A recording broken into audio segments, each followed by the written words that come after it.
बाल विद्या मंदिर उच्च माध्यमिक विद्यालय कतिपुरा नागौर के ई अधिगम से मैं दुर्गादास आप सबका हार्दिक अभिनंदन करता हूँ।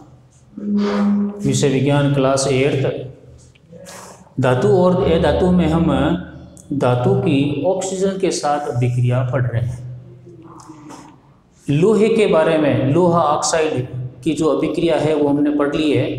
आज हम तांबा की अभिक्रिया पढ़ते हैं कि तांबा जो है ऑक्सीजन के साथ अभिक्रिया करता है तो क्या होता है। कॉपर यानी तांबा, जिसको रासायनिक प्रक्रिया में Cu कहते हैं।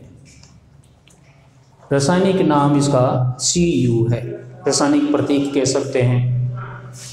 कॉपर यानी तांबा, तांबा की ऑक्सीजन के साथ अभिक्रिया, तांबा की ऑक्सीजन के साथ अभिक्रिया।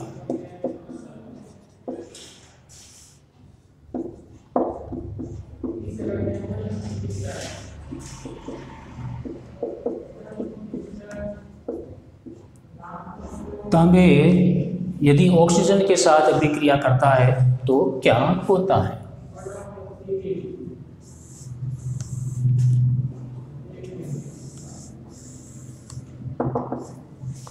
आपने देखा होगा तांबे के जो बर्तन है वो अपनी चमक खो देते हैं, उतने चमकदार नहीं रहते जितना खरीदते समय होता है। ये क्यों होता है? तांबे के बर्तन को लंबे समय तक खुली वायु में छोड़ देने पर उसके ऊपर हरी परत जम जाती है। तांबे के बर्तन को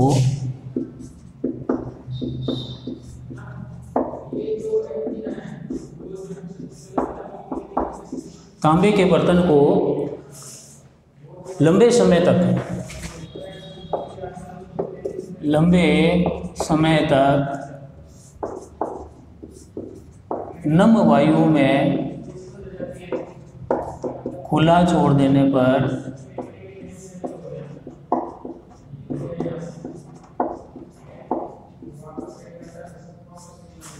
बर्तन पर हरी परत जम जाती है, हरी परत जम जाती है।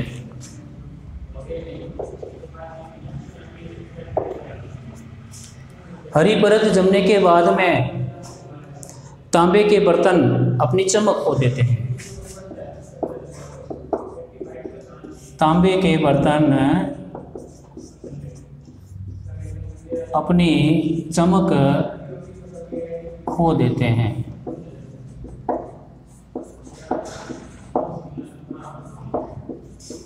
चमक खोने का मतलब यही है कि इन्होंने नम वायु के साथ, नम का मतलब नमी, आर्द्रता, और वायु यानी ऑक्सीजन के साथ अभिक्रिया हुई, चमक हो दिया। इसका मतलब इसने नम वायु के साथ, यानी तांबे ने, तांबा जो धातु है उसने नम वायु के साथ में अभिक्रिया की।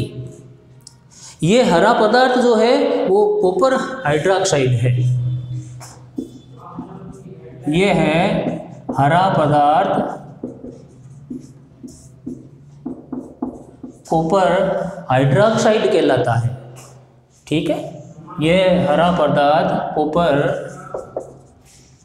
हाइड्रोक्साइड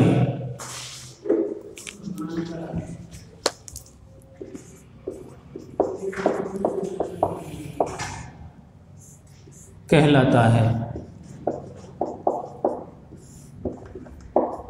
ये कॉपर, ये हरा पदार्थ कॉपर हाइड्रोक्साइड कहलाता है। और इसमें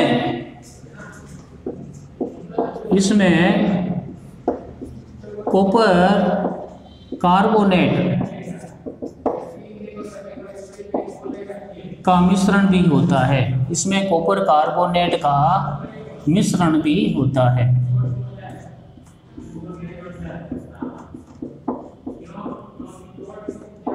यानी हरा पदार्थ जो है ना वो कॉपर हाइड्रोक्साइड और कॉपर कार्बोनेट का मिश्रण है।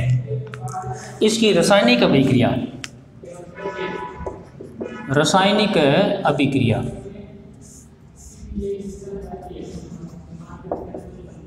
अब इसकी रासायनिक अभिक्रिया क्या है वो लिख रहा हूं मैं, जिसको हम सूत्र भी कह सकते हैं, रासायनिक सूत्र। ये अभिक्रिया का रासायनिक सूत्र 2Cu प्लस ये Cu कॉपर है, H2O पानी है, H2O पानी का रासायनिक सूत्र है। CO2 कार्बन डाइऑक्साइड है और O2 ऑक्सीजन है, O2 ऑक्सीजन है। तो रासायनिक प्रक्रिया को अच्छी तरह समझ लेना। 2Cu plus H2O plus CO2 plus O2, ये रासायनिक अभिक्रिया है और इसके परिणाम स्वरूप क्या बनता है? CuOH2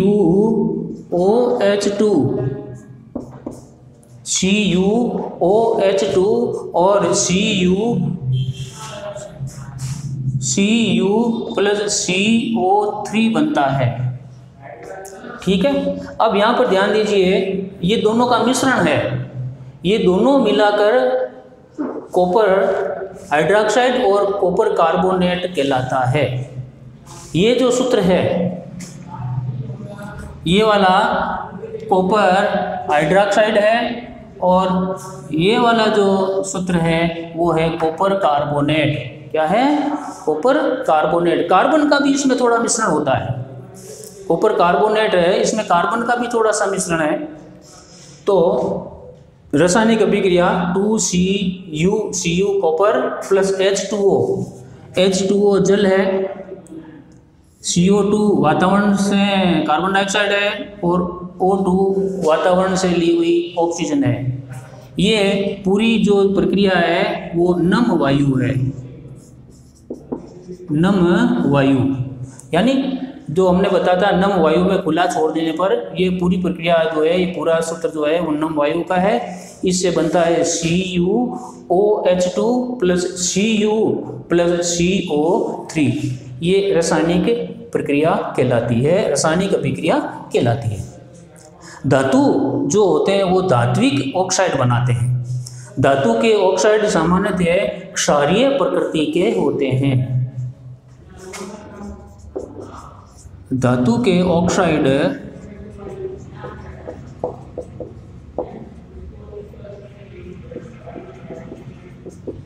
सामान्यतः क्षारीय प्रकृति के होते हैं।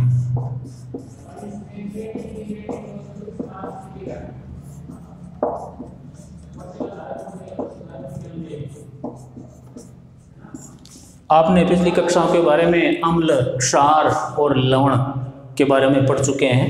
तो ये क्षारीय प्रकृति के होते हैं। धातु के ऑक्साइड सामान्यतः क्षारीय प्रकृति के होते हैं। इनके विलयन का परीक्षण करने पर लाल लिटमस पत्र को नीला कर देते हैं।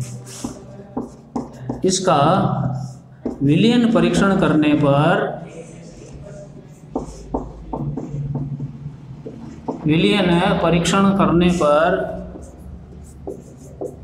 लाल लिटमस पत्र का मतलब कागज, लाल लिटमस पत्र को नीला कर देते हैं।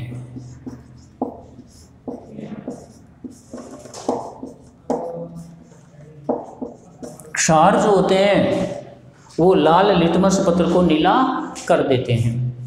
तो हमने पढ़ा धातु की ऑक्सीजन के साथ में पहले लोहा पढ़ा, उसके बाद में हमने तांबा पढ़ लिया है। और इसका विलयन का जब हमने परीक्षण किया तब लाल लिटमस पत्र नीला बन जाता है और एक क्षार होता है। क्या होता है? क्षार या क्षारीय प्रकृति के होते हैं। धातु के ऑक्साइड धात्विक ऑक्साइड कहलाते हैं। यह है धात्विक ऑक्साइड होते हैं, धात्विक ऑक्साइड होते हैं।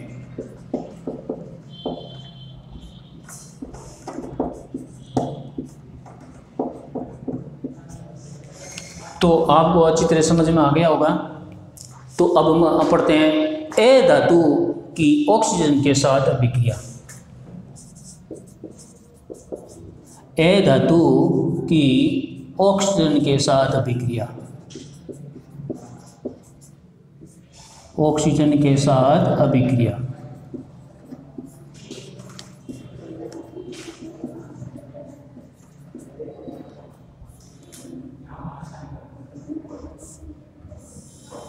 जो ए धातु है वो ऑक्सीजन के साथ अभिक्रिया करके क्या बनाता है। तो एक यहाँ पर अपना क्रियाकलाप पढ़ लेते हैं, एक्टिविटीज, क्रियाकलाप।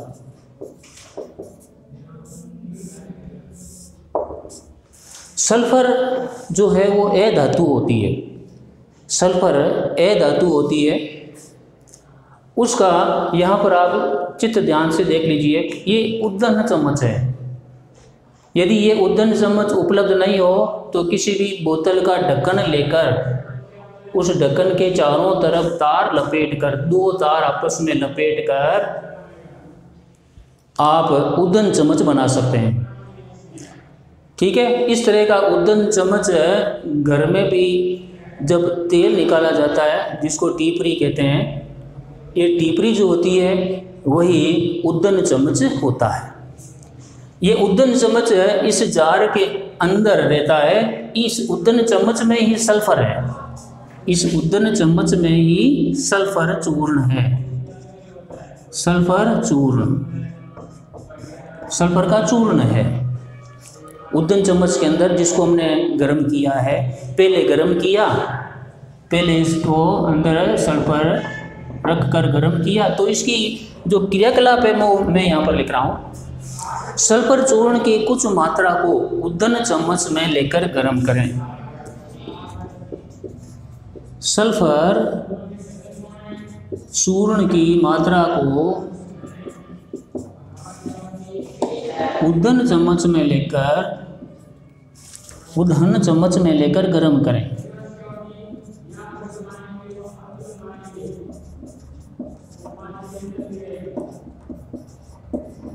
लेकर गर्म किया।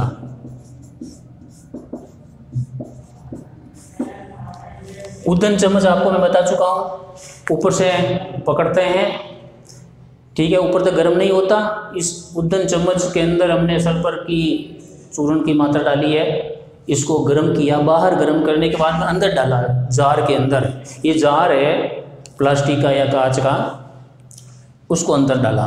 तो आगे मैं प्रक्रिया वो लिख रहा हूँ, ठीक है। सल्फर जलना प्रारंभ हो तो चम्मच को एक गैस जार या कांच के गिलास में ले जाएं। सल्फर गर्म होना शुरू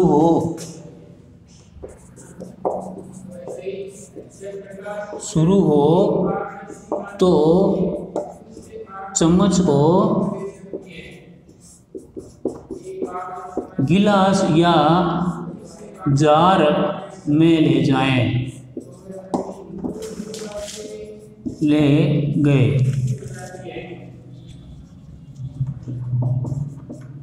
उसमें से कुछ गैस निकलती है, उस सल्फर चूर्ण में से कुछ गैस निकलती है। गिलास को ढक्कन से ढक दिया। गिलास को ढक्कन से ढक दिया। यदि हमने उस चम्मच को गिलास में ले गए हैं तो गिलास को ढकना है, यदि चम्मच को जार में ले गए हैं तो जार को ढकना है, ठीक है। जिससे बनने वाली गैस ढक दिया, जिससे बनने वाली गैस बाहर नहीं निकले, जिससे बनने वाली गैस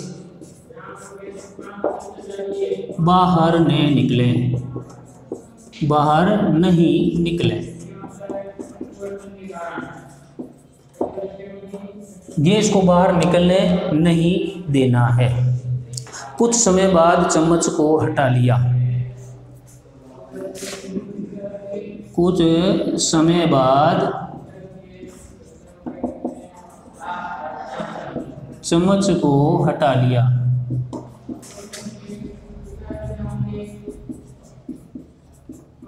अब चम्मच को हटाने के बाद अंदर गैस तो है, जार के अंदर या गिलास के अंदर गैस है। उस गैस में हमने जल डाला। गिलास में थोड़ा जल डाला।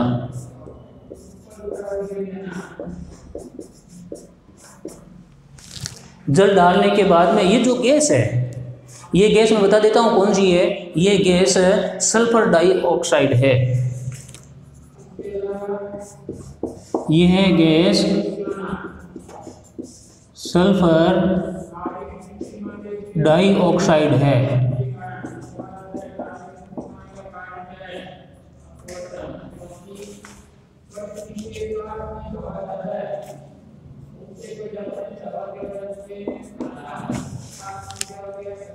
गिलास के अंदर या जार के अंदर जो गैस है वो सल्फर डाइऑक्साइड है।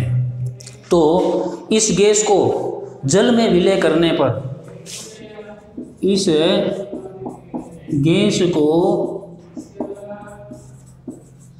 जल में विलय करने पर जब हम इस गिलास के अंदर जल डालते हैं तो जल और गैस आपस में विलय हो जाती है, मिल जाती है, मिश्रण हो जाता है। विलय करने पर सल्फ्यूरिक अम्ल बनता है। सल्फ्यूरिक अम्ल बनता है।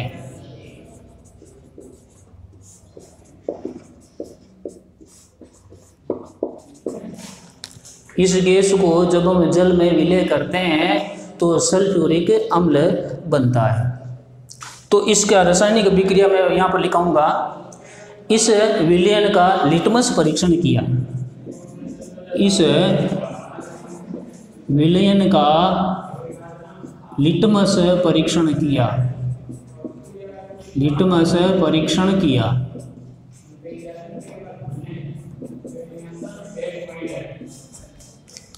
यह विलयन जो है नीले लिटमस को लाल करता है। यह विलयन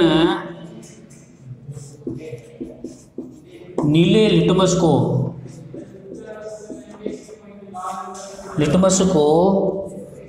लाल करता है।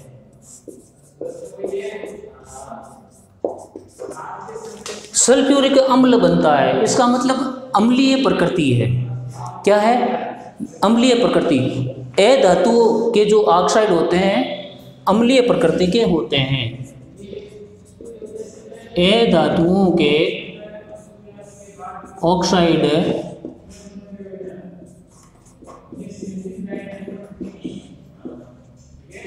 अम्लीय प्रकृति के होते हैं। अम्लीय प्रकृति के होते हैं।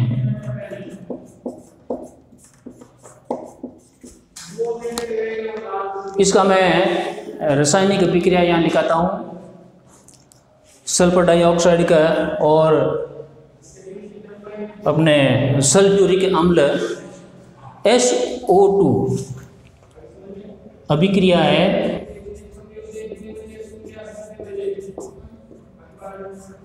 SO2 प्लस जल प्लस H2O। SO2 क्या है? H2O क्या है? H2O जल है, S का सल्फर है, O का ऑक्सीजन है। सल्फर को S कहते हैं, रासायनिक प्रतीक S है। ठीक है, सल्फर जो है इसका रासायनिक प्रतीक S है और O ऑक्सीजन है। SO2 plus H2O।